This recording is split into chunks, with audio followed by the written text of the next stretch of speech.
Okay, I've talked about a lot of obscure Nintendo stuff on this channel, but I think this one is a good contender for the bottom of the barrel. And with the thing of interest we're looking at today, a lot of lesser known context will be needed. But before we begin, I'd like to shout out LuigiBlood in particular because he's one of the very few people on the internet who has done extensive research on this topic, and their prior efforts and help in proofreading the script are greatly appreciated. With that out of the way, this is the game processor RAM Casette. Yes, on the outside, this just looks like a Super Famicom cartridge, but to explain its origins, we'll have to look all the way back to 1990.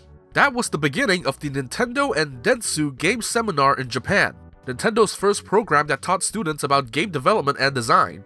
Dentsu is an international advertising company based in Tokyo that has worked with Nintendo on many occasions. They're mostly known for helping product place Mario Curry in the 80s, producing Snoopy Concert for the Super Famicom, and being the D in ND Cube. Okay.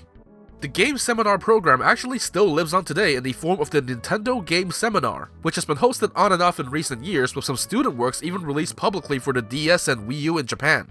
But back to its original form in the 90s. At the time, the game seminars were already incredibly popular, and Nintendo always received more applications than they could manage. So they had an idea to create an accessible development kit that's easy to operate and can be used by schools as a teaching tool, and possibly even by players themselves to make games in their own homes. So in 1993, halfway through the lifecycle of the Super Famicom, Nintendo announced the Game Processor. Basically a 32-bit computer combined with a Super Famicom to allow editor graphics or extra info to be overlaid on top of game footage. It had the usual cartridge and controller ports, plus ports for a mouse and keyboard, and even a floppy disk drive.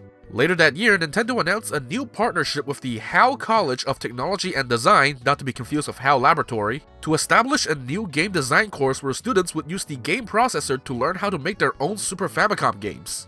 One of the main pieces of software for the game processor was Mario Factory, one of Nintendo's very first game creation tools. It would have provided templates for different game genres like action games, shoot-'em-ups, and RPGs, then allowed you to edit the graphics, music, sound effects, and reprogram the code as you see fit. You could even pause and edit game assets on the fly as you're playing the game Mario Maker style. So cool, where can you find a game processor? Can you emulate Mario Factory and try it for yourself? Well, the bad news is, as of this video, the game processor is unfortunately lost to time. Aside from a single documented sighting in Japan all the way back in 2003, the game processor has never resurfaced in the wild. A lot of the info we currently know about it comes from what little has been publicly shared by Nintendo and the Howe College through magazines and flyers, as well as US patents that show off the appearance of the game processor and mock-ups of how the editing software would have worked. A tiny piece of the game processor's legacy that has been saved, however, is some of the games that were made using it, as a few games made by students of the Howe College were actually distributed by the Satellaview service in 1996, allowing players to download and try these simple games via satellite broadcasts. We have footage of 6 of these games thanks to a Japanese archivist, but it is just video and not playable ROMs. Nintendo has also made a sample game for the game processor themselves, which is actually a remake of the Mario Bros. Arcade game. We only have screenshots of the game from patents and flyer scans, but it appears that some of its assets, like the title screen, were eventually reused in the GBA remake included in the Super Mario Advance games. Nintendo really only reuses the most trivial things from the infinite archive of stuff. There's quite a few game processor related pictures and videos out there that have been saved by preservationists, particularly in Japan. So if you'd like to see more, I recommend LuigiBlood's game processor webpage that compiles links to all of them in one place. So back to the topic at hand, what is this game processor RAM cassette that I hold here? Well, the game processor let you preview the games you make directly on it, but there was also a way to take your games off the game processor and play them on a regular Super Famicom by writing the game to this RAM cartridge. You can even see it being used at events to preview games in some old footage. And while the game processor hardware itself has been lost, these cartridges are actually still floating around. I'm not even sure how common these cards are. They seem to randomly pop up in the wild and on auction sites, and in the past they've been sold from as low as $1 all the way to a couple hundred. I personally stumbled upon one on Yahoo Japan auctions for 7,300 yen, or roughly $50. So do these cards just have random student game dev homework saved on them that we can dump and preserve?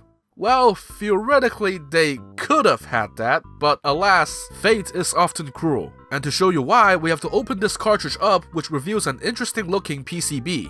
The most noteworthy part though is the battery on the top left. When they say game processor RAM cassette, they really meant it. All of the game data for these cartridges isn't stored on ROM chips, but battery-backed SRAM, kept alive by only a replaceable CR2025 battery. And if you've seen retail cartridges with just 8 or 32 kilobytes of save data already run out of battery after 20 something years, take a guess if these RAM cartridge batteries are still powering 512 kilobytes of game data to this day. I don't like to be a pessimist, but 99% of these cartridge batteries are probably already dead in 2024, which means they're now completely empty. Trust me, I did try dumping my cartridge before opening it, and pretty much all of the data in it has been zeroed out. Well, that's a bummer. Okay, well, there is at least a silver lining to this whole situation, because back in 2005, someone actually did manage to dump a game processor RAM cassette before it died, and it contained a presumably student-made game in it. While the dump made back in the day wasn't done correctly and won't boot in emulators directly, LuigiBlood actually went in and fixed the code of the game to make it playable. Even better, we could theoretically put this game back onto a RAM cassette where it truly belongs. Thankfully, the battery in the RAM cassette is easily replaceable, as Nintendo probably knew this would be a potential scenario. You can just pop it off and you're good to go. I wonder if this battery has even been replaced at all in the past. But now that we've put a new one in, they should hopefully be able to keep data again for a few years. And to write data to this cartridge, we're going to be using the open source Sony card reader. This is the first time I've showcased this on the channel actually. You might recall in a video from 2021, I talked about reading and writing game cartridges with various adapters like the Retrode and Retro Freak. The Sony card reader though is like the final boss of card readers. Out of the box, it has support for SNES, N64, Mega Drive, Game Boy, and GBA, plus support for even more systems with additional adapters. Unlike the Retro, this can also handle cartridges with enhancement chips no problem, like Kirby Superstar, and can even rewrite these Japan-exclusive Nintendo Power Flash cartridges with new games. I have a video on my second channel about the Super Famicom variety if you'd like to learn more. Surprisingly though, even the Game Processor RAM cassette isn't listed as a supported cartridge on the Sony card reader page, or at least right now. LuigiBlood has made some of his own minor additions to the code to add in Game Processor RAM cassette support, so I can reflash my card reader with this firmware to add that support in. From there, it's as simple as plugging the card in, picking the right RAM option, and selecting the ROM file that I have prepared on a microSD card. You could theoretically flash any ROM file here as long as it meets the following criteria. Does it even make sense to call it a ROM file at this point? Anyway, with that done, we can take the card out, plug it into our Super Famicom, and there we go! The only surviving and playable game processor game, at least so far. It's a short little game called Asterisk no Daiboken, or Asterisk's Adventure, and it's just about a minute long. You play as a red-haired girl, presumably the titular Asterisk, who's walking around in a forest. You have 5 HP and you can crouch, run slightly faster with the R button, press B to jump, Y to swing a sword, A to shoot a limited amount of fireballs, and X to do nothing, I guess. Your objective is to just go to the right. At the beginning, there's a potion to restore health on the floor, and along the path some enemies may or may not approach you, like a blue projectile thing, a snake, some bats, and even flying skulls if you wait long enough, all of which can be dispatched using your sword or fireballs. If you lose all your health, you're treated to a surprisingly violent and unsettling game over screen. Anyway, once you reach the end of the path, you collect a coin, and then you have to go all the way back to the beginning of the level. Thankfully, no enemies here have learned to go from left to right. Back at the beginning of the level, there's now a blue glob boss thing moving around in a V shape.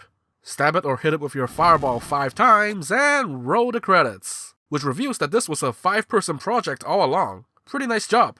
You may have also noticed by now that the entire game has no music at all. But within the game files, there is actually music hidden in there that has seemingly been composed using the game processor.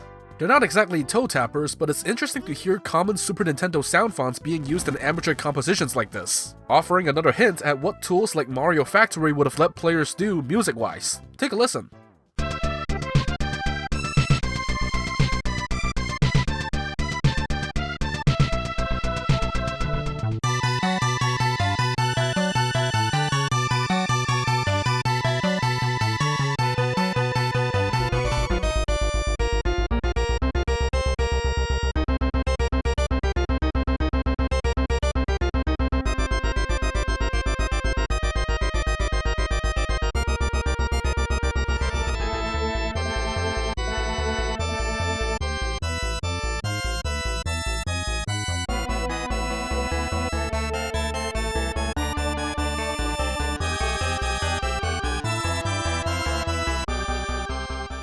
And that's Asterisk's Adventure.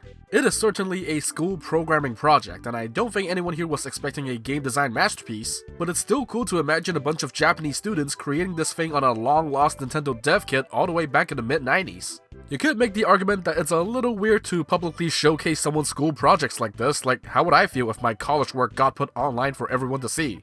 But I think in this case, it's both been long enough and tied to a very elusive piece of Nintendo history that for preservation purposes, I do think it matters to save and document things like this, the same way people might be preserving random websites or flash games. And while this will most likely be the only dump of a game processor RAM cassette that we'll ever get, there is still a glimmer of hope to be offered in the Satellaview releases of these games. While we still only have video footage for some of them, and that may be enough documentation for some, it's still proof that there may be more game processor games out there stored in Satellaview memory packs waiting to be found and preserved. But now we're veering into talking about preserving the rest of the Satellaview's library, and that's a whole other topic. Incidentally, LuigiBlood is also an enthusiast of Satellaview preservation, but for now I'd like to thank his help in making this video possible. Go check out his site if you want to see more, and I hope you also enjoyed learning about this little piece of Nintendo history as much as I did. Mario Paint may have kickstarted Nintendo's entire fascination with creation tools for their systems, all the way up to things like Mario Maker and Game Builder Garage, but the game processor deserves to be remembered as an ambitious second step. If it was a bit more widespread, maybe more people would have been creating Super Famicom games right from the comfort of their own homes. And the only thing that's ever really come close to that concept since was the PS1 Net Yarose. Alas, we are stuck in a reality where we have to manually input ID codes to download pre-made asset minigames on Game Builder Garage just to pretend we have Rift of Heaven on the Switch. Man, where do we go wrong as a society?